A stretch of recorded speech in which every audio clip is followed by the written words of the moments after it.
Manisha's food कॉर्नरमध्ये आपल्या सगळ्यांचं स्वागत आहे। आज मम्मीने हिरवीगार कवळी लुसलुशीत शेपूची भाजी आणलेली आहे आणि ती मला खूप आवडते। तर ती कशी बनवायची आज ते आपण बघणार आहोत। चल तर मम्मा करूया का रेसिपीला सुरुवात।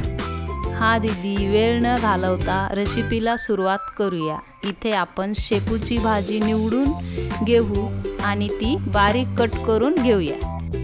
इथे आपण कढईमध्ये एक पळी तेल घालून घेतलेलं आहे। त्याच्यामध्ये थोडीशी मोहरी, थोडंसं जिरं घालून तडतडलं की आपण लसूण आणि कोथिंबीरची पेस्ट घालून घेऊया। इथे लसूण चांगला परतून घेऊ।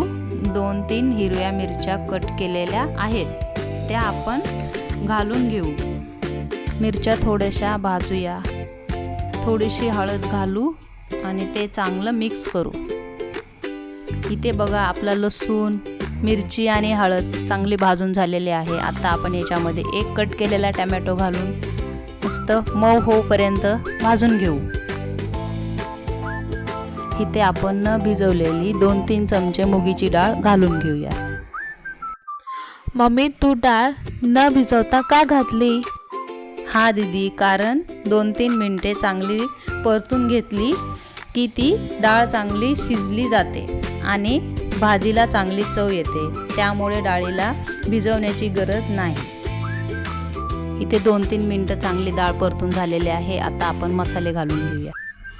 1 चमचा मिरची पावडर आणि घरी बनवलेलं लाल तिखट। मसाले चांगले मिक्स करू। मसाल्याला चांगलं तेल सुटूपर्यंत परतून घेऊ। शेपूची भाजी 2-3 पाण्याने स्वच्छ धुवून घेतलेली आता इथे आपण घालून घेऊया आणि चांगले मिक्स करूया। 2-3 चमचे शेंगदाण्याचं कूट घालू। आपण ते जास्त बारीक न करता जाडसर ठेवलेलं आहे, कारण ते भाजीमध्ये जाडसर छान लागतं। ते आपण चांगलं मिक्स करून घेऊ। 15 ते 20 मिनिटं आपण बारीक गॅसवरती भाजी शिजून घेऊया। इथे आपली भाजी शेपूची तयार झालेली आहे। तुम्ही गरम गरम ज्वारीच्या भाकरीसोबत खाऊ शकता, अप्रतिम लागते।